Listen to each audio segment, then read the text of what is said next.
আজকে যথাযথপুর সাধারণ প্রতিষ্ঠানের বার্ষিক ফলাফল ও পুরস্কার বিতরণের সম্মানিত সভাপতি আজকে পরম্পর আমার তার কাছে লাখো লাখো শুক্রিয়া।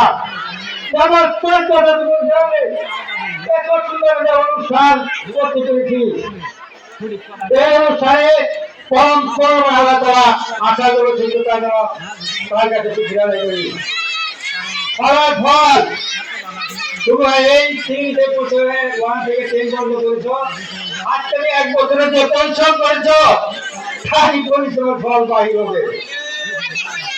একদিকে অত্যন্ত সুখের বিষয় আর দুঃখের বিষয়, কিন্তু এখানে দুঃখের কোনো কারণ নাই, কারণ এখানে ফেল নাই। যে যেটুকু পরিশ্রম করেছো তার পরিবার কিন্তু ফল গ্রহণ করবে। এই ফল আজকে প্রকাশিত হবে। যারা ভালো ফল পেয়েছ তাদেরকে অনুরোধ করবো আরো ভালো হবার চেষ্টা করো, আর যারা ভালো ফল করতে পারো তারাও চেষ্টা করো ভালো ফল করতে পারো। এই প্রতিষ্ঠানটি হল একটি বাগান, একটি বৃক্ষ, একটি ফলের বৃক্ষ। এই প্রতিষ্ঠানের দ্বারা অত্যন্ত তারা হল ফল। তোমরা গেছো, তোমরা যদি ভালো রেজাল্ট করো তোমাদের নামে শুনবে প্রতিষ্ঠানের নাম, তোমার নাম, তোমার বাবার নাম, তোমার চৈত্র খান্ডারের নাম কি হবে? সম্মান বাবা।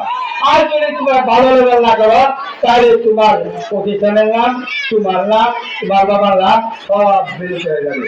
কাজেই আমি তোমাদেরকে অনুরোধ করি এখানে ভালো রেজাল্ট করার চেষ্টা করো। যদি ভালো রেজাল্ট করো তখন তোমার নাম, তারপরে তোমার বাবার নাম, তারপরে তোমার প্রতিষ্ঠানের কাগজ করলাম। একটা জায়গায় কতগুলো সুনাম আছে। দ্বিতীয় কথা বলো, এই যদি ব্যাকরণতে রাখান শিক্ষা যাদের মেরুদণ্ড এর তাই ভালো রাখান শিক্ষা ছাড়া কোনো জাতীয় নদী হতে পারে না। তোমরা একদিন তোমাদের ভিতরে কি হবো? বড় বড় নেতা হবা, এমবিবিএস ডাক্তার হবা, ইঞ্জিনিয়ার হবা, তোমাদের দিকে যাবা। এইটা হলো জ্ঞান বিকাশের উৎসব। যেমন সমুদ্র হইল পানির উৎসব, এই সমস্ত প্রতিষ্ঠান হল জ্ঞানের উৎসব, পানির উৎসবটা তোমার সাংঘর্ষ। এখান থেকে যা আগে শিক্ষা লাভ করবা তাহলে তোমাদের 15 দিন করে পদে পদে সাহায্য সহযোগিতা করবে।